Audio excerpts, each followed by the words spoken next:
Fala pessoal, tudo jóia? Aqui é o professor Rafael novamente. Sejam todos muito bem-vindos para nossa mais uma aula da disciplina de Pneumática e Hidráulica, curso técnico em mecânica do Instituto Federal de São Paulo. Você, aluno, com certeza é muito bem-vindo, assim como você que está pela rede aí querendo aprender um pouquinho dessa disciplina, dessas ciências bem legais aí que é a pneumática e a hidráulica. Hoje nós vamos é, começar a falar, né, de válvulas pneumáticas. Tá? Então eu convido você a ficar com a gente aqui. Essa é a primeira parte dessa aula, que está subdividida em duas, né, porque é bastante conteúdo. Espero que vocês gostem. Vem com a gente aí, tem bastante coisa para aprender.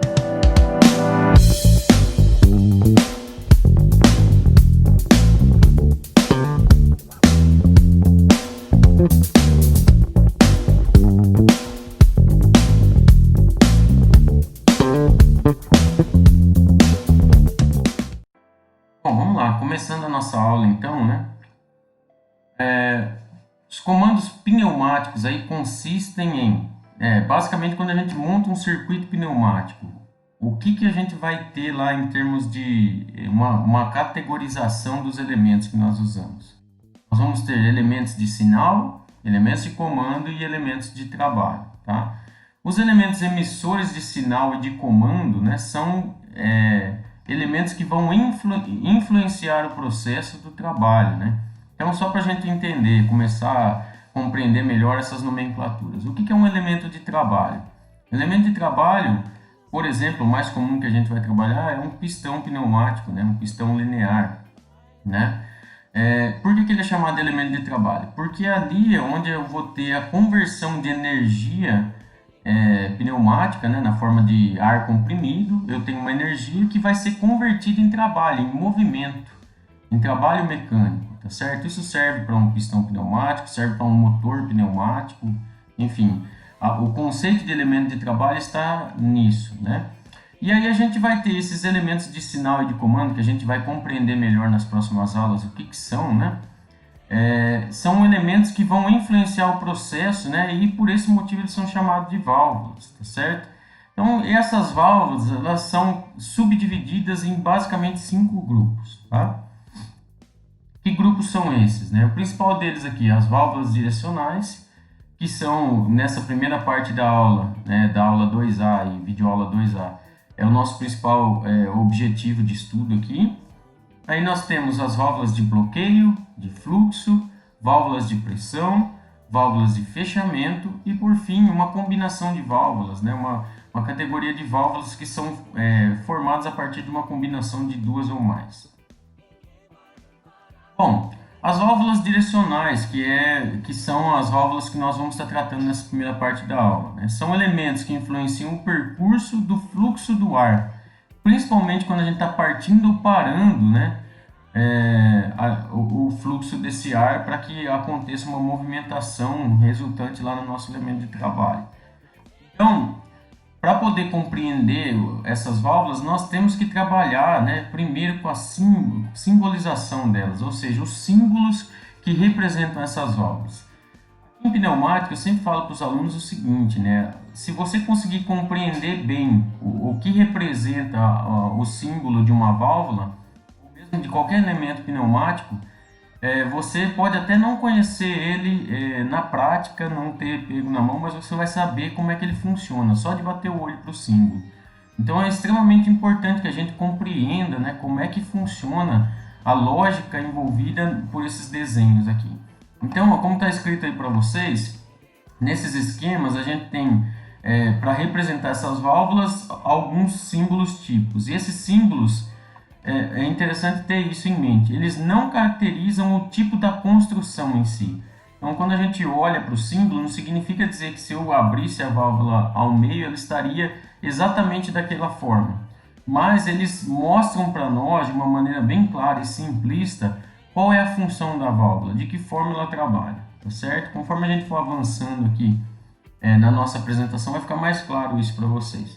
Então, as válvulas, de um modo geral, o número de posições das válvulas, a gente simboliza através de retângulos, né? Então, primeira coisa, as válvulas elas podem assumir algumas posições, né? Em cada posição ela vai fazer uma determinada função, tá certo? Então, às vezes ela vai permitir que o fluxo siga adiante, o fluxo de ar, às vezes ela vai cortar esse fluxo, às vezes ela vai direcionar. Então, essas posições são desenhadas da seguinte forma, através de retângulos, como a gente fez um aqui. Esse número de retângulos unidos, se eu tiver vários retângulos aqui, vai me dizer quantas posições essa válvula pode assumir. Bom, veja, então, se eu tiver, por exemplo, dois retângulos unidos aqui, ó, ao centro, isso significa dizer que a minha válvula ela teria duas posições possíveis, ela pode assumir duas posições. Em cada uma dessas posições, né, nós teremos desenhado dentro dessas posições o que a gente chama de vias, né, ou número de vias. Então, o que isso significa? Né? Cada posição vai ter uma função, né, de permitir o fluxo de ar, ou ainda de barrar ele, ou de direcionar, como, dependendo do tipo da válvula. E então, em cada posiçãozinha, né, nós vamos ter um desenho que representa esse número de vias aí, ou as vias em si, né, da nossa válvula. O detalhe é, toda válvula pneumática, ou mesmo hidráulica, ela só pode assumir uma posição de cada vez. Não existe posição intermediária. Então, ou ela estará na posição da esquerda ou na posição da direita, no caso de uma válvula de duas posições. Se eu tivesse três posições, eu teria a posição central, a esquerda e a direita, e aí ela poderia assumir três posições, mas sempre apenas uma delas, nunca posições intermediárias, tá certo? Bom, essas linhas aí no centro, então, são as vias de passagem, né? Ó. Então, por exemplo, eu poderia ter uma via indicando aqui uma seta para cima. O que isso significa, né? Se tem uma via que encosta tanto a borda inferior quanto a superior, eu tenho uma via de passagem. E essa seta está indicando o fluxo, né? O sentido do fluxo. Nós poderíamos ter também traços aqui, como é o caso desse outro exemplo, ó, onde a gente teria uma posição cujas vias é de fechamento ou de bloqueio, né? Então, esses T's aqui, ó, esse Tzinho indica para a gente, né, um bloqueio. Bom, veja lá. Então, como é que a gente determina o número de vias de uma válvula? Né? Então, o número de vias sempre vai ser contado pelo número de vezes que setas ou bloqueios ou outro desenho que tem aí tocam as paredes de um único retângulo. Então, veja, eu escolho um dos lados, uma das posições e conto quantas vezes ele toca nas paredes. Esse tocar nas paredes, vocês vão observar que sempre será ou na parte superior ou na parte inferior. E aí, sempre vai ser assim, uma válvula que é desenhada corretamente, que exista na prática, o número de vias sempre vai ser o mesmo na posição da esquerda e na posição da direita. Independente de que os desenhos sejam diferentes de um lado e do outro, como vocês podem ver aqui, o número de vias, ou seja, o número de vezes que ele toca a borda superior ou a borda inferior aqui, sempre vai ser o mesmo, de um lado ou de outro. Então, por exemplo, escolhendo o lado da direita, a posição da direita aqui, ó, nós temos o Tzinho aqui tocando uma vez, essa bolinha aqui, a ponta da seta tocando mais uma vez, e a parte de trás da seta aqui, ó, o começo dela, tocando mais uma vez. Então, nós temos três toques nessas bordas. Então, isso aqui é uma válvula que terá três vias. Se eu vir para a posição da esquerda aqui, ó, a mesma coisa acontece. Eu tenho a parte de trás da seta tocando uma vez aqui, tenho a ponta da seta tocando mais uma vez lá em cima e a base do T aqui tocando mais uma vez, ou seja, três vias, certo? Veja bem, em alguns casos a gente pode ter a união de vias, né? Dentro da própria válvula pode acontecer de haver uma bifurcação desse caminho, desse fluxo de vias, né? Quando a gente for fazer conexões também, essa conexão ela é representada por um pontinho, né? Como está aqui. Seja quando eu estou conectando mangueiras para fazer uma bifurcação, ou mesmo internamente dentro de uma válvula eu também posso ter esse tipo de conexão, né? Esse pontinho indica para a gente basicamente que eu tenho aqui uma bifurcação, né? Eu tenho o fluxo indo tanto na vertical aqui quanto desviando aqui para a esquerda. As conexões de entrada e saída, né? Elas são indicadas nas válvulas por traços externos, né? Olha aqui, ó. Então, o que acontece? Eu poderia ter desenhando só as posições da válvula e simplesmente ignorando aqui as vias internas. Sempre eu vou ter os tracinhos que indicam também o número de vias, né? independente do desenho aqui dentro, eu poderia ter esse tracinho que ultrapassa, né, que vai para fora das posições aí, mostrando para a gente o número de vias também, tá? Mas em geral a gente já traz a válvula pronta, né? Neste caso eu estou mostrando passo a passo para vocês, porque é o primeiro contato. Bom, e aí a gente tem as mudanças de posições, né? O que significa isso, né? Então, quando eu desloco, né, vocês vão ver que essa mudança, ela ocorre, a mudança que ocorre de posição numa válvula é sempre interna. Quando a gente pega a válvula na mão, eu vou mostrar alguns desenhos, algumas fotos para vocês, a gente olha a válvula, ela tem as suas conexões e por mais que eu esteja comutando ela, apertando, por exemplo, um botão que faça a comutação, ela vai estar assumindo posições diferentes internamente. Externamente eu não vejo mudança nenhuma. Mas em termos de simbologia e até para simulações, né, a gente vai estar trabalhando com um simulador de circuitos pneumáticos aí que se chama Fluid Sim, a gente vai ver que algo desse tipo aqui acontece. Ó. Se vocês observarem, olha lá.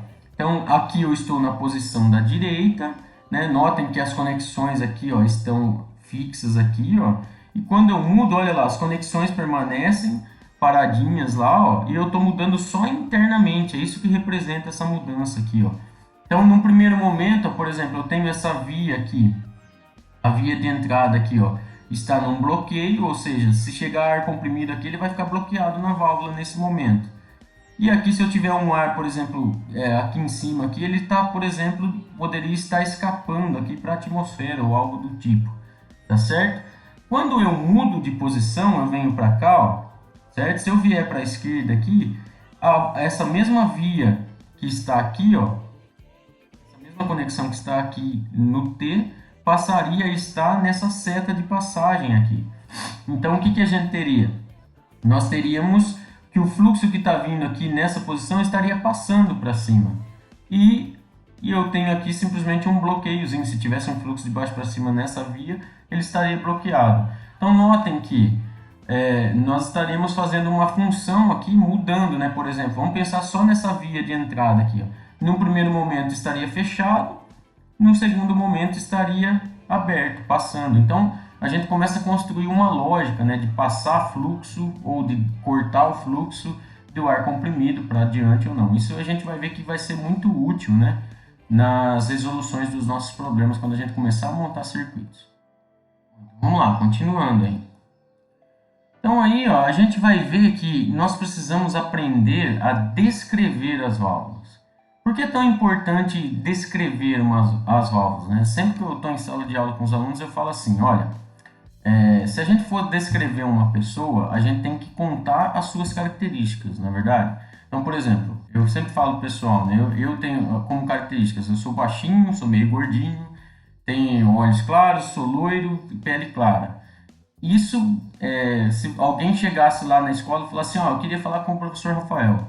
Tá bom, nós temos vários professores Rafael lá. Qual é o professor Rafael que você quer encontrar? Algum aluno me procurasse.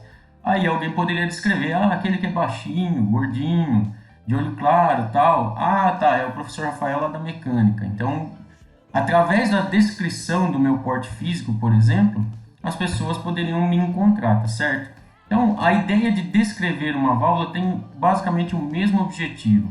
Então, quando a gente quer descrever uma válvula, é para que nós encontremos a válvula correta. Eu tenho que saber encontrar, achar a válvula correta para aquilo que eu vou estar construindo no meu circuito.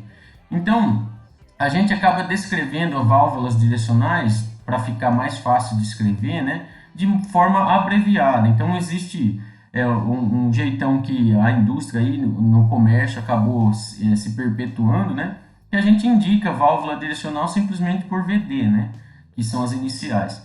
E para representar também abreviadamente, né, o número de posições e número de vias, funciona da seguinte forma. A gente vai colocar lá, por exemplo, VD, V.D, né, VD, o número de vias, uma barra e o número de posições, mais a palavra vias. Então, para ficar mais claro, ó, veja um exemplo. Imagine que eu tenho essa válvula aqui. De acordo com o que eu expliquei antes para vocês, nos slides anteriores, eu tenho quantas posições aqui, ó? Eu tenho um retângulo do lado de cá e mais um aqui unido. Então, eu tenho duas posições, correto? E aí, lembra, como é que a gente determina o número de vias? Eu pego, escolho uma das posições, tanto faz qual delas, e conto quantas vezes esses desenhos tocam as bordas superior ou inferior do nosso retângulo, ou da nossa posição. Então, olha aqui, ó, eu tenho um toque aqui, um aqui em cima, mais um aqui. Então, eu tenho 3 posições. A mesma coisa tem que acontecer do outro lado, ó. Um toque aqui, mais um aqui, mais outro aqui, 3 posições. Então, essa é uma válvula direcional de quê? De 3 vias e 2 posições. Então, a gente escreve de modo abreviado isso. Se eu fosse lá fazer uma listagem de equipamentos que eu vou comprar, vamos supor que eu fui contratado por uma empresa, eu vou fazer um circuito lá e eu passo para o pessoal lá da compras a lista de componentes que eu quero que sejam comprados. Em vez de eu ficar escrevendo lá válvula direcional de 3 vias e 2 posições, tal, e o restante da descrição dela, a gente abrevia, ó, quero uma VD 3 2 vias. A pessoa já vai entender do que é que eu estou falando, né? Quando esse comprador for até um vendedor, até uma loja especializada, se ele chegar com essa descrição simplesinha aqui, que ainda não está completa, porque a gente vai ver algumas coisas mais, mas a pessoa do balcão lá que estaria atendendo conseguiria compreender do que se trata. Aqui um outro exemplo, olha lá, tenho 2 posições novamente, aí agora, olha lá, eu tenho um toque aqui, mais um aqui, mais um aqui, peguei a posição da direita, né? E mais 2 aqui em cima, na ponta dessa seta e na dorso dessa outra. Então, nós temos 5 vias aqui e 2 posições. A mesma coisa vale para o lado de cá. 1, 2, 3, 4, 5. Então, uma VD 5 2 vias, ou seja, uma válvula direcional de 5 vias e 2 posições. Aí, ó, uma outra, para não ficar apenas com relação a 2 posições, que são as mais comuns para nós em pneumática, a gente poderia ter válvula de 3 posições. Olha lá, eu tenho 3 retângulos unidos, não tenho? Aí eu escolho qualquer um deles e conto quantas vezes encosta nas bordas, superior e inferior. Então aqui, ó, 1, 2, 3, 4. Ou ainda aqui, ó, 1, 2, 3, 4. A mesma coisa do lado de cá, ó, 1, 2, 3, 4. Tá certo? Então essa daqui, por exemplo, é uma válvula de 3 posições e 4 vias. Então, uma VD, 4 3 vias. Tá claro? Bom, continuando, a gente ainda precisa ampliar a nossa descrição das válvulas. Notem que aqui a gente já aprendeu a descrever um pouco essas válvulas, mas existem ainda outras coisas que são importantes, como, por exemplo, o meio como essas válvulas são acionadas, a forma como elas são acionadas, as formas como elas são acionadas. Então a gente tem os acionamentos, eles basicamente têm que função? Mudar a posição das válvulas. Eu não disse para vocês que a válvula sempre vai assumir uma única posição, ou a da esquerda, ou a da direita, ou ainda a central, se ela tiver 3 posições, né? Então sempre, nunca é intermediário. Quem que faz essa comutação? Tudo vai depender do meio de acionamento. Nós podemos ter meios de acionamento manuais, mecânicos, elétricos, pneumáticos. A gente vai ver aí, ó. Então, quando um acionamento manual geral, né, sem se preocupar com a forma, a gente representa desse jeitão aí. Quando é um botão, ó, pulsante, a gente representa assim. Se for uma alavanca, né, vale lembrar lá das máquinas hidráulicas ou mesmo aqueles tratores que a gente vê por aí. É muito comum o pessoal ter alavancas para movimentar aquele trator, movimentar as gruas e por aí vai. Ou ainda por pedal, também é uma forma, né, de a gente representar, né, um acionamento, seja pneumático ou hidráulico, vale para as duas ciências aí, né? Mecânicos, a gente pode ter acionamento por pino, por mola, por rolete, por gatilho, ou também conhecido como rolete escamoteável. Então a gente tem uma série de formas. Nos elétricos aí, ó, por solenoides, né, ou ainda solenoide simples ou dupla. Em pneumática e hidráulica 2, né, que é a disciplina do próximo semestre, vocês vão aprender com mais propriedade essa parte de acionamentos elétricos, já que aqui em pneumática 1 o nosso foco é trabalhar com pneumática e hidráulica puros, né, sem acionamentos de outras ciências, aí, de outra forma, né? Então a gente pode ter acionamentos também pneumáticos diretos, né? Então, por exemplo, piloto positivo, né? Quando eu tenho uma pressão positiva fazendo um acionamento, né? Chegando à esquerda da válvula. Então aqui é como se fosse a primeira posição da válvula, está só o comecinho dela aqui para indicar, né? Eu poderia ter um piloto negativo, que é quando a gente usa um vácuo para fazer o acionamento, né? Trabalhar com diferencial de áreas é pouco comum, mas existiu, né? A gente poderia ter também acionamentos pneumáticos de forma indireta, né? Onde a gente tem um servo piloto, né? Então um mecanismo aqui que é acionado parcialmente através de pressão, né? Através de ar comprimido, né? Pneumático ou ainda de vácuo, né? A gente poderia ter esse controle interno, que é uma outra forma aqui que se utiliza de como se fosse um retroposicionamento através do próprio ar, né, dentro da válvula, né, isso aí que acontece em algumas válvulas de controle de pressão, eu vou estar mostrando para vocês mais para frente. Nós poderíamos, tipicamente, quando a gente tem válvulas de 3 posições, nós temos a posição da direita, do centro e da esquerda.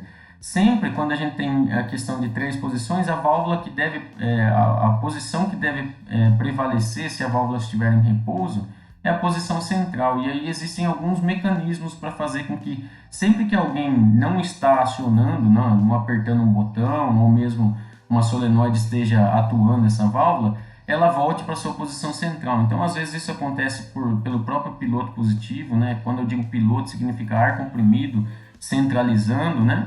Ou ainda por molas ou por travas, são alguns métodos, né? Bom, vamos ver alguns acionamentos aí, ó. No caso aqui mecânico, né, que é um acionamento por pino, nós vamos ver algumas imagens, como que eles funcionam, qual a aplicação, apenas como forma de exemplificar esses vários tipos de acionamento que a gente tem. Não vou falar de todos eles, né, mas de alguns eu quero trazer para que vocês vejam. Então, quando a gente quer fazer um acionamento aí retilíneo, né, sem a possibilidade de ultrapassar o limite ao fim do movimento de um pistão, por exemplo, e a gente quer acionar a válvula através desse pistão, fazer um acionamento mecânico, é recomendado que a gente utilize esse tipo de acionamento por pino, que é um acionamento que tipicamente ocorre por um atraque frontal. Eu vou deixar isso aqui escrito para vocês, né? Mas veja bem, eu quero que vocês enxerguem através desse desenho de uma maneira melhor. Então essa parte de baixo aqui, ó, é a nossa válvulazinha, né?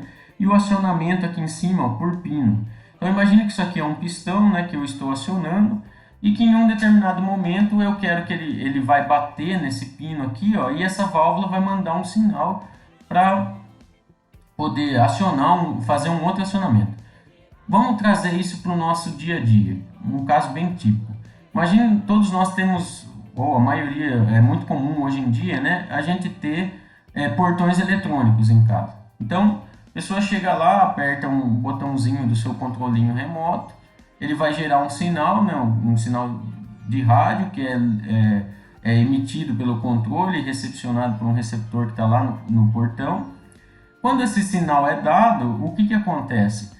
É ligado eletricamente o motor. O motor liga, né, e o portão começa a abrir ou a fechar, dependendo da circunstância. Em um determinado momento, nós queremos que esse motor desligue, que ele pare, né? Seja no fechar, seja no abrir. Ele não vai ficar indefinidamente ligado. E aí, pelo próprio movimento do portão, a gente tem, por exemplo, um fim de curso. É muito comum a gente ouvir esse termo.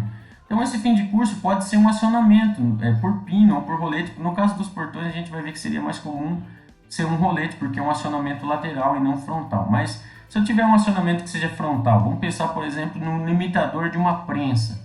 Então eu venho com uma prensa e ela tem que fazer uma pressão, mas precisa de um limite, né? Ela tem que desligar quando chegar em uma determinada face. Ou uma guilhotina. Ela vai cortar, por exemplo, alguns papéis e para que a faca não bata na face de baixo da mesa, base dessa guilhotina, e não acabe danificando, eu posso pôr um limitador para que quando chegar naquele limitador ali, o acionamento pare. Então eu utilizaria tipicamente um acionamento frontal, eu utilizaria um final de curso aí por pino, né? Uma válvula sendo acionada por pino. E quando esse pino for acionado, ele manda o comando para desligar essa guilhotina e ela não bater a faca. É um exemplo de utilização para esse tipo de acionamento. Aí um outro tipo, ó, quando a gente está trabalhando com um mecanismo que o movimento é rotativo pode ser retilíneo, né? Com ou sem avanço ulterior. O que significa isso? Quando o meu avanço deve passar pela minha válvula ou quando ele pode chegar até no final dela somente. Então ele pode chegar e acionar até no final do curso ou pode acionar e até passar dela, né? Então pensando no exemplo do motor, né? O comum é a gente chegar no final do curso, né? Como o próprio nome sugere, o motor vai estar avançando, né? A engrenagem está movimentando a cremalheira, que está movimentando o portão, e quando chega no final do curso lá, dá um acionamento e desliga o portão. Né? Eu poderia fazer uma lógica em que isso passasse por esse final de curso, desse o sinal por esse rolete, né? E continuasse avançando, dependendo do tipo de acionamento, da lógica que a gente construir. Tá certo? O importante, quando a gente está trabalhando com rolete, o ataque, né, ele não é frontal, como no caso de um pino, ele é lateral sempre. Por quê? Pela construção de um rolete. Ó. Um roletinho é isso aqui. Ó.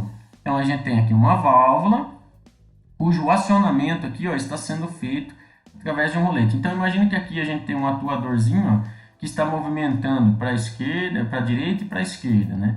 Então ele poderia passar aqui, ó, passar por esse rolete, né? O nome já fala, é de rolante, né? É algo que gira. Né? Então ele passa, vem aqui, ó, empurra e projeta esse rolete aqui para baixo, como está indicando essa linha tracejada. E ao passar por ele, ele vai dar um pulso aqui embaixo no acionamento. Então é um momento que eu estou mudando a posição da minha válvula. Olha lá, para trazer isso para vocês, ó, aqui a gente tem o nosso desenho, né, que representa uma válvula aqui de 3 vias e 2 posições, acionada por rolete, com retorno por mola. Essa mesma válvula, esse é o desenho esquemático. Esse daqui é a foto do nosso elemento. Então a válvula está aqui, ó, as conexõezinhas pneumáticas e o rolete lá na ponta, no acionamento ali, ó. E aí em cima, ó, um GIF que eu montei para vocês mostrando o rolete sendo acionado. Veja, note aqui, ó, que eu tenho um latãozinho amarelinho aqui, ó, um metal bem amarelinho que é de latão, né? Que quando o pistão aqui aciona o nosso roletinho, ó, ele empurra para cima o nosso contato ali, que é quando está acontecendo a comutação da válvula. Né? E que pode estar sendo utilizado inclusive para fazer a promoção do avanço ou do retorno desse pistão aqui, ó, certo? Muito bem. Em alguns casos, né, a gente pode ter um rolete especial, entre aspas, aí, que é utilizado muito, por exemplo, para remover problemas de contrapressão. A gente vai ver numa aula específica o que vem a ser esse problema chamado contrapressão, ou também conhecido como sobreposição de sinal. Tá? Basicamente é um rolete assim como o outro, só que esse rolete ele tem uma característica especial. Que característica é essa? Em um sentido, né, se eu estiver vindo da esquerda para a direita, ele vai empurrar esse roletinho aqui, ó, vai abaixar e vai promover acionamento aqui quando empurra esse gatilhozinho aqui de latão lá que a gente viu na imagem anterior. No sentido contrário, da direita para a esquerda, olha o que acontece.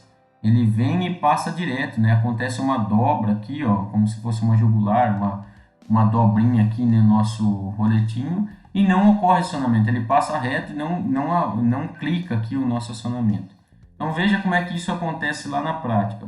Aqui é o nosso desenho, né? De novo uma válvula de 3 vias, duas posições, com acionamento por rolete do tipo gatilho ou rolete escamoteável, que é o nome também dado. Tá? Olha como é que é na prática lá, olha lá que legal. Esse rolete aqui, ó, da esquerda, no nosso GIF ali, é um rolete comum, ó, não tem a dobrinha. E o rolete da direita é um rolete escamoteável. Notem que no avanço ele está sendo acionado, no retorno não. Olha que legal, ó. A dobrinha mostra bem direitinho que aqui, ó, onde é o latão aqui, ó, na ida está sendo acionado, tá vendo? Está dando um clique. E na volta não está ocorrendo acionamento. Bom, vamos lá, continuando um pouco mais. Então, ó, descrevendo válvulas direcionais, né? Agora a gente vai fazer uma descrição um pouco mais completa. Então, notem, aqui eu coloquei o desenho de uma válvula. Então, relembrando, O número de posições eu determino pelo número de retângulos ou quadrados, né? No caso é um quadradinho, né? Da forma como está desenhado. Então eu vejo lá, tenho dois retângulos unidos, né? Dois quadrados unidos, então eu tenho duas posições, correto? Eu tenho internamente, escolho desses retângulos e conto o número de vezes que os desenhos dentro, que representam as vias, tocam as bordas. Então olha aqui, eu tenho um T tocando aqui, a ponta da seta aqui, e a parte de trás da seta aqui em cima. Então eu tenho 3 vias. A mesma coisa vale do lado de cá, ó. 1, 2, 3. Então essa é uma válvula de 3 vias e 2 posições. Agora, a gente vai costumar chamar de acionamento. O acionamento à esquerda, né? A gente poderia dizer assim, ó, acionamento à esquerda e acionamento à direita.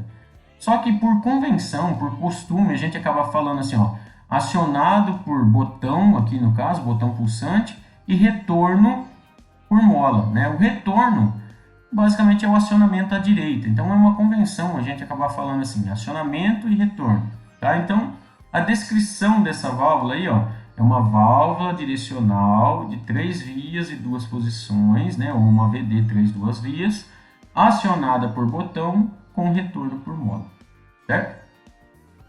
Aqui um outro exemplo, veja lá, uma válvula de 2 posições, isso acho que está bem claro, tranquilo. Agora eu vou contar o número de vias.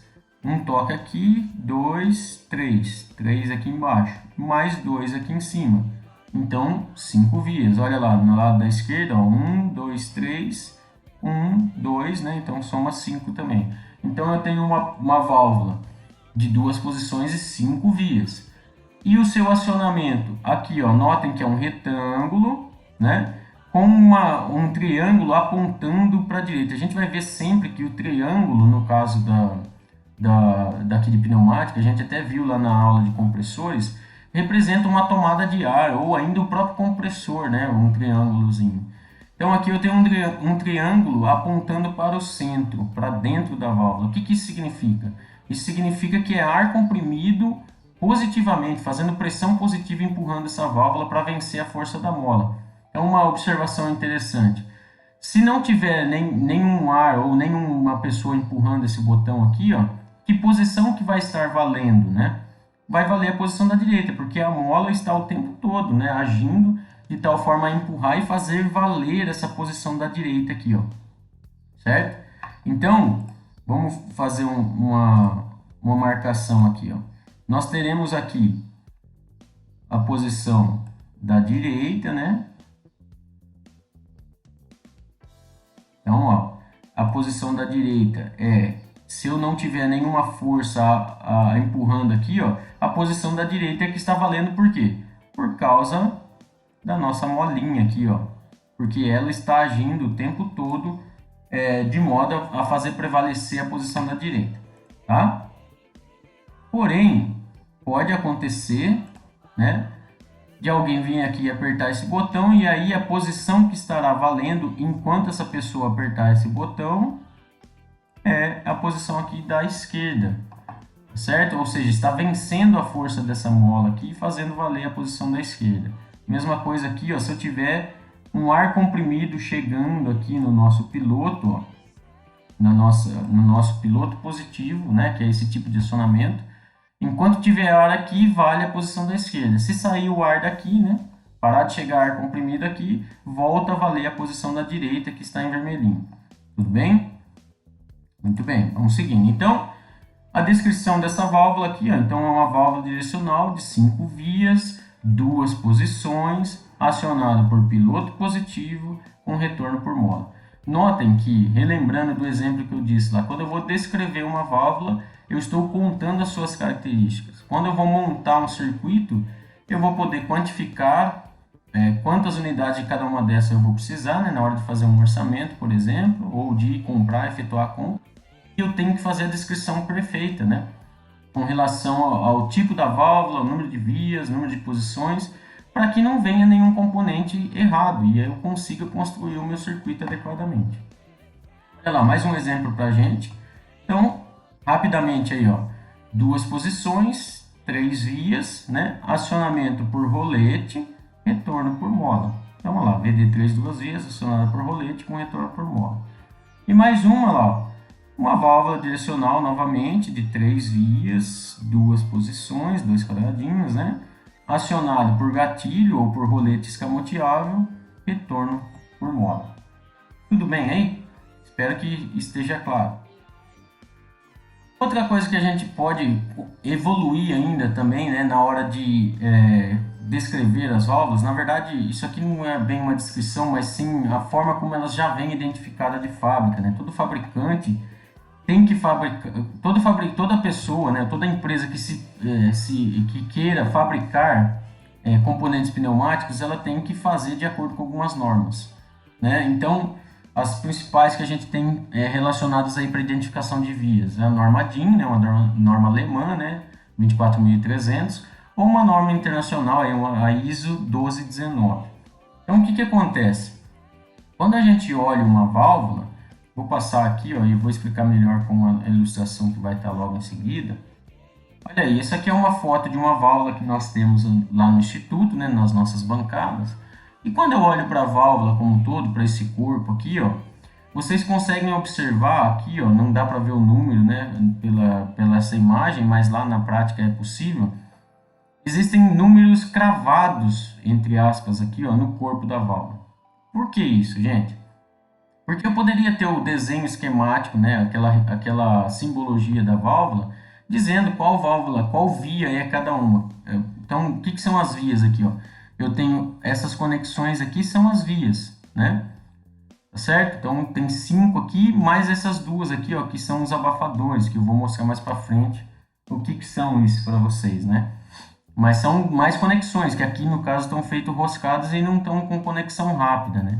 Quando a gente compra uma válvula, ela vem aqui para ter conexão roscada. E lá por prática, para a gente montar e desmontar diversas vezes na nossa bancada de testes, nós temos todas elas com conexões rápidas, né? Já aqui a conexão roscada, adaptando para uma conexão rápida, né? De engate rápido aqui. Então, só de olhar aqui assim, ó, eu posso contar o número de vias, né? O número de conexões. Porém, eu não sei qual conexão é cada uma se eu não tivesse a indicação no corpo da válvula. Porque, lembre-se que eu falei lá no início da aula, a simbologia da válvula só nos dá um indício de como ela funciona, mas não mostra exatamente como ela é internamente.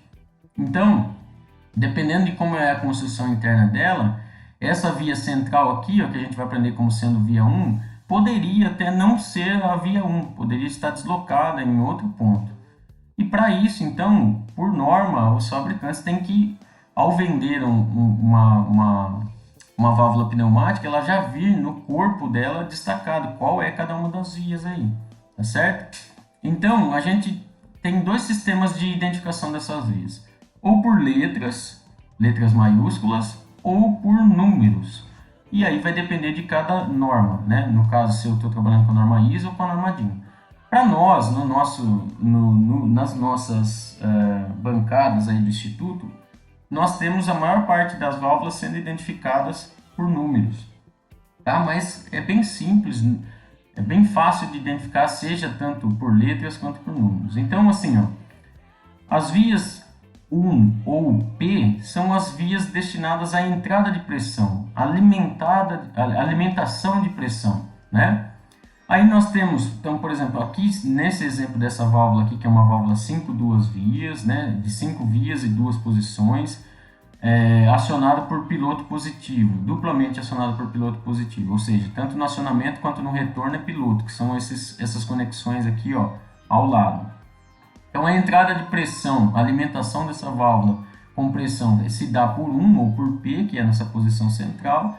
As vias de utilização, né? Dependendo então se eu estou posicionando a minha válvula para sair ar aqui, ó, na via da direita ou da esquerda, vai depender da posição que ela assumir.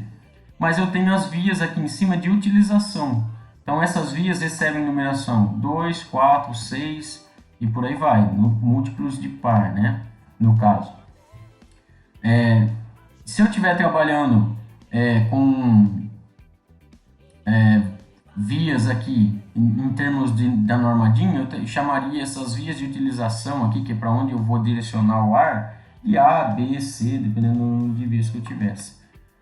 Já o escape são o que? São essas vias aqui que aqui estão com abafadores, né? Que são mecanismos aqui para abafar o ruído no escape do ar. Uma vez que o trabalho acontecer, né? Vai ter uma saída de ar aqui, ruidosa. Então, por isso que a gente utiliza esses abafadores aqui. Então, esses abafadores, eles receberiam essas vias que são destinadas a abafadores ou a escape, né? De modo geral. Elas recebem as numerações 3, 5 e 7 ou ainda as letras R, S, T. E as vias de pilotagem, o que é pilotagem? Toda vez que a gente vê esse termo pilotagem, é o acionamento lateralmente das nossas posições para que a válvula assuma ou a posição da direita ou a posição da esquerda, ou ainda a posição central, né, se ela tiver 3 posições. Essas pilotagens, se for em termos da norma DIN, elas recebem as letras X, Y ou Z, ou se for em termos da norma ISO, elas recebem a numeração 10, 12 e 14. Para o caso das numerações 10, 12 e 14, existe uma lógica por trás disso que é o que eu quero mostrar para vocês aqui em seguida. Então veja bem, aqui nós temos um exemplo de uma válvula, né? Veja lá, uma válvula de 2 posições, né? Se eu contar aqui, a gente vê que eu tenho 3 vias, então eu já estou até identificando aqui, ó, via 1, entrada de pressão, via 2, a via de utilização, né? E via 3, uma via de escape. E aqui, ó, à esquerda, a gente tem um acionamento, né, por pilotagem, né? Então, só para contextualizar, nós temos simbologia para pilotagem, ou seja, para acionamento por ar comprimido. Uma mais antiga, que é essa que está aqui para vocês, né, que é simplesmente um triângulo apontando para o centro. E a mais nova, que é um quadradinho aqui assim, e o triângulo apontando para o centro também, mas desenhado dentro desse quadradinho. Ambas significam a mesma coisa, ou seja, acionamento sendo feito por ar comprimido, tá certo? Por que essa via aqui, ó, recebeu a numeração 10 e não 12 ou 14, como a gente viu no quadro anterior? Pelo seguinte motivo, a gente vai analisar a pilotagem, o número da pilotagem aqui, da via de pilotagem, em relação sempre ao que acontece na via de entrada de pressão. Então note que, num primeiro momento, vamos lá, num primeiro momento o que a gente tem aqui, ó? Eu tenho a entrada de ar acontecendo aqui, ó. Né? Na condição inicial, eu tenho o ar chegando e passando aqui, ó, de 1 para 2, da via 1 para a via 2. Então, se não tiver ar comprimido chegando aqui para fazer a pilotagem, eu tenho ar passando daqui para cima, certo? Uma vez que chegue ar comprimido aqui de pilotagem, né, em algum momento do sistema chega ar aqui, ó. O que vai acontecer? Em vez de prevalecer a posição da direita, vai começar a valer a posição da esquerda, correto? Uma vez que se está valendo a posição da esquerda, o que aconteceu com a via 1? A via 1 passa a ser essa daqui, ó. Porque eu mudei de posição, certo? É essa daqui, ó, que vai estar valendo, certo? Então notem que antes a via 1 estava com a entrada de pressão estava passando, né? Eu tinha ar comprimido aqui passando de 1 para 2 e seguindo adiante. E agora, quando eu fiz a pilotagem, quando chegou o ar comprimido do lado de cá e fez a mudança do lado da posição da válvula, o 1 passou de estar livre, passando para um bloqueio, para um T aqui, ó. Então, ele foi de 1 para lugar nenhum. Por isso, recebe essa numeração número 10. Então, vai de 1 para 0, para nada, né? Ou seja, eu bloqueei o nosso fluxo. Note agora um outro exemplo, ó. Às vezes a numeração vai receber 12, então como no caso aqui, ó. Certo? Então aqui eu tenho uma válvula duplamente pilotada, tanto à esquerda quanto à direita. Então se eu tiver ar chegando desse lado, nós temos a posição aqui, ó, da direita valendo, tá certo? Posição da direita valendo. Então aí o que eu tenho que fazer? Eu tenho que analisar a via 1. Na posição da direita, a via 1 está passando de 1 para 2 aqui, ó, como a gente pode ver, certo? Se está passando aqui de 1 para 2 e foi promovido quando o quê? Quando um ar chegou do lado de cá, ó, da direita, e fez com que a posição da direita valesse. Então eu tenho 1 passando de 1 para 2, né, em termos das vias aqui internamente. Por isso, esse piloto aqui, ó, se chama 12, certo? Se a gente tivesse agora a posição aqui, ó, em algum momento chegasse ar agora aqui pela esquerda, o que ia acontecer? Eu ia mudar a posição da válvula para a posição aqui da esquerda, ó, estaria valendo a posição da esquerda. Então eu teria ar passando em 1, ó, aqui, certo? Eu teria ar passando aqui, ó, de 1 para 4. Então, se ar passar de 1 para 4, o que a gente tem? Quem foi responsável para que isso acontecesse? Essa mudança de posição e, consequentemente, que a via 1, que é a entrada de pressão, passasse de 1 para 4 e não mais de 1 para 2. Foi esse piloto aqui, né? Esse piloto é que foi responsável por isso. Por isso que ele recebe a numeração 14, ok? Bom, então vamos lá, agora a gente vai fazer uma última descrição da válvula, para a gente completar, né, a descrição dela, de uma válvula como um todo, para eu poder comprar a válvula correta quando eu precisar. E é basicamente descrever essa válvula como sendo normalmente aberta ou normalmente fechada. Então o que acontece? Quando a gente tem válvulas aí de duas posições, sempre pensando nas de duas posições, ou seja, ela vai assumir ou a posição da direita ou a da esquerda, e ela tendo até 3 vias, o que acontece? Nós vamos ter sempre uma posição de repouso, e a via sendo bloqueada, ela recebe a nomenclatura de NF. Se a via estiver aberta, de NA. É bem simples, ó, veja lá. Se eu tenho aqui, ó, por exemplo, uma válvula como essa, e pensando que haveria uma molinha aqui, né, e que essa posição seja a posição inicial da válvula, então se a válvula estiver desligada, ninguém está acionando nela e tal, eu tenho que analisar dessa forma. Eu comprei a válvula agora, ainda não montei ela no circuito, ela está na minha mão e ela tem lá, por exemplo, vamos supor que ela tivesse aqui uma molinha aqui na direita, né? Vamos pensar que ela tivesse ali uma molinha aqui assim, ó, de tal forma que a posição da direita fosse a posição de repouso, ou seja, sem estar acionando, sem ninguém acionar aqui pela esquerda, está valendo a posição da direita. Então o que nós temos aqui? Ó?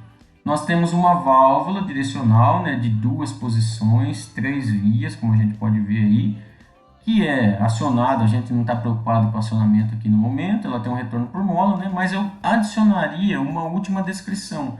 Ela é normalmente aberta. Por quê? Como é que eu sei se ela é normalmente aberta ou fechada? Sempre eu vou ter que analisar a via 1 novamente, né? Essa via 1, que seria essa daqui, ó, ou essa daqui, né, dependendo da posição que estamos, no caso da posição da direita, é a via principal, né, a entrada de pressão. Com relação à entrada de pressão, eu estou no começo com a válvula em repouso, bloqueando ou passando. Se ela está permitindo passagem logo de cara, a gente chama ela de normalmente aberta, como é o caso aqui. Se ela estiver aqui, ó, vamos pensar novamente que a posição válida aqui, ó, tendo uma molinha do lado de cá, é a posição da direita. Essa via 1 aqui, que é a entrada de pressão, está em que condição? Está fechada. Então, nesse caso aqui, é uma válvula de duas posições, né, 2 retângulos, e 2 vias, né? A gente vê tanto de um lado quanto do outro, tocando apenas uma vez aqui, ó, apenas aqui e aqui, né? Ou aqui e aqui, ó, tanto faz, né? Então, eu tenho duas vias. Notem lá, então, que a via 1, que é a entrada de pressão, está no seu início, na posição de repouso, ela está fechada. Então, por isso que a da direita está recebendo a descrição adicional de normalmente fechada e a da esquerda está recebendo a descrição adicional de normalmente aberta. Em alguns casos, né, quando a gente tiver válvulas direcionais aí, tenham mais posições, né, tenham 3 posições, o que caracteriza as mesmas é a posição central, sempre. Então, dependendo de como é o desenho dessa posição central, ela recebe também uma descrição aí, ó. Então, por exemplo, CF é uma descrição adicional a esse tipo de válvula que tem o centro fechado. Tipicamente, isso aqui é mais comum para hidráulica do que para pneumática. Mas olha lá, eu tenho aqui, ó, uma válvula e de novo eu penso na via 1. Olha lá, a via 1 vai ser a central aqui. A gente ainda vai ver isso mais na prática nas diversas válvulas que já vem cravado lá, escrito quais são as suas vias. Mas aqui eu sei por conhecimento prévio, né, que seria a via central aqui, que é a via 1. Ela está bloqueada. Nós poderíamos ter um outro tipo de válvula da seguinte forma, né? A válvula de centro aberto positivo. O que significa isso? Ó? A via 1, né? De novo a via 1, ela está aberta, né? E está sendo positiva, ou seja, está entrando o ar aqui, ó, e indo para ser utilizado. Uma outra opção seria centro aberto negativo. Olha lá, a gente tem o bloqueio, né? O que diferencia essa da CF, né? De centro fechado? Lá é tudo fechado. Aqui nós temos a via 1 fechada, né? Mas nós temos as vias 2, 3, 4 e 5, no caso desse exemplo aqui, ó, abertas com indicação de retorno, né? De fluxo de retorno, aqui apontando para baixo. Então, por isso que ela recebe esse centro aberto negativo, ou seja, apenas um fluxo de retorno no centro. Tá? Maravilha. Vamos lá um pouquinho falar dos escapes, né? Que são nas vias ali 3, 5, 7, 3, 5, 7, né? Dependendo do número de vias que a gente tiver. Então, os escapes, eles são representados por triângulos, apontando para baixo, nesse caso. Sempre que a gente vê um triângulo, é sempre a ideia de fluxo de ar, né? Então, se eu falei da pilotagem, um triângulo apontando para o centro, que um piloto positivo, né? Se ele apontasse para fora, seria um piloto negativo ou vácuo, que é menos comum, mas existe. Então a gente tem aqui, ó, se eu tiver um escape livre, tem uma válvula que o seu escape está para a atmosfera, sem nenhum direcionamento, nada. Eu tenho um triângulo desenhado juntamente ao corpo da válvula, como está aqui, ó, juntamente ao retângulo que representa a válvula, a posição da válvula. Se ele estiver afastado aqui, ó, esse triângulo um pouquinho distante do corpinho da válvula, que é o mais comum, a gente tem um escape direcionado. O que isso significa? Para evitar ruído dentro de um ambiente, eu colocaria uma conexão e faria com que esse escape desse ar fosse para fora do ambiente onde a gente está, né? Então, é o chamado escape dirigido, ou seja, com uma conexão direcionando para onde é que vai essa saída de ar comprimido. E aqui não está, né, mas a gente pode ter também os escapes abafados, né, como uma válvula para trás aí eu mostrei para vocês, né. Os abafadores, basicamente, né, a gente tem uma forma de desenhar eles aqui também, né, basicamente seria algo nesse sentido aqui, ó, para não ficar para trás. Se eu tivesse que desenhar um abafador, ele teria mais ou menos esse desenho aqui, ó, seria na válvula, na via 3, né, mas é basicamente a ideia de que eu tenho o ar sendo forçado a passar aqui por aletas, por chicanas aqui dentro de um abafadorzinho, que é onde o som é minimizado, né? Esse seria mais ou menos assim, tá certo? Bom, vamos lá. Aí o que é, eu até comentei em slides anteriores aí, o que a gente chama de válvulas em repouso ou ainda válvulas em posição de trabalho. Então, as válvulas elas podem ser acionadas mecanicamente, eletricamente, pneumaticamente, além de manualmente, né? Mas para efeito de saber se ela está numa posição de trabalho ou de repouso no seu início, a gente tem que analisar ela dentro do nosso circuito. Então, por exemplo, toda vez que eu pego e compro uma válvula e tenho ela na minha mão, sem estar montada no circuito, ela está na posição de repouso, certo? Que pode ser diferente de uma para outra dependendo da sua construção, né? Que posição que vai estar valendo. Mas, uma vez que eu coloco ela no meu circuito, eu posso ter a válvula, por exemplo, uma válvula acionada por rolete, como é o caso disso aqui, né? Eu posso ter essa válvula aqui na posição de repouso, né? Como que eu sei isso, que é a posição da direita? Se eu não tiver nada encostando nesse rolete aqui, ó, a molinha está assegurando de que esteja valendo a posição da direita. Tanto é que as conexões estão desenhadas aqui, ó. Tá vendo? Esses tracinhos para fora do retângulo. Então, ela está em repouso dessa forma, né? Então, eu sei que a posição da direita aqui é a posição de repouso dela por causa da ação da mola aqui. Porém, dependendo da construção que eu fizer, né, do meu circuito, pode ser que no começo, antes mesmo do circuito estar funcionando, esse roletinho esteja sendo forçado no início. E aí ele é desenhado dessa forma. Note que aqui o comprimento do roletinho está até curtinho para indicar, né? E tem uma paredinha aqui, como se ele tivesse prensado contra uma parede. Neste caso, note que, embora eu tenha uma mola aqui que faz com que normalmente a posição que seja válida aqui é a da direita, neste caso, por ele estar engastado, a gente usa esse termo, né, de estar engastado, a posição que está valendo para início, ó, é a posição da esquerda. Então, isso aí é o que a gente chama da válvula estar na sua posição de repouso, né? Certo? E estar em posição de trabalho, quando do início do nosso circuito. Nós também podemos ter as chamadas válvulas de memória. O que significa isso? As válvulas de memória recebem esse nome por conta de serem acionadas por duplo piloto. Ou seja, tanto a esquerda quanto a direita, ela é acionada por ar comprimido. Né? Então, veja, se eu comprar uma válvula como essa no mercado e eu olhar para ela, eu não sei qual que foi a última posição que foi acionada. Não tem uma mola para mim aqui, ó, dizendo que a posição que é válida no início é a da direita ou a da esquerda, tanto aqui quanto aqui, independente do número de vias que ela tem. Se ela é duplamente pilotada, essa válvula recebe esse nome de válvula de memória, por quê?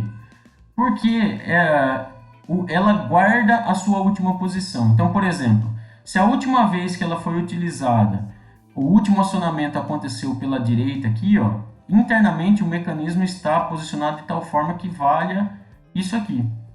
Se na última vez que ela foi acionada foi pela esquerda, aqui pela via 12, o mecanismo interno está deslocado de tal forma que a posição da esquerda valha.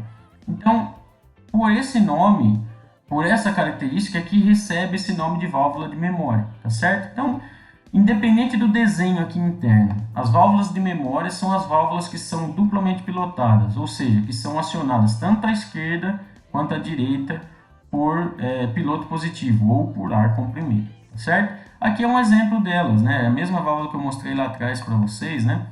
A gente tem aqui a conexão de pilotagem à esquerda, conexão de pilotagem à direita, além das conexões comuns aqui, ó, de 1 até 5 das vias, né? E aqui já com os abafadores. Beleza, pessoal? Essa é a primeira parte da nossa aula de válvulas, né? A respeito de válvulas pneumáticas. Vocês viram que é bastante coisa. Espero que vocês tenham gostado e acompanhem a segunda parte da aula que vem logo em seguida aí.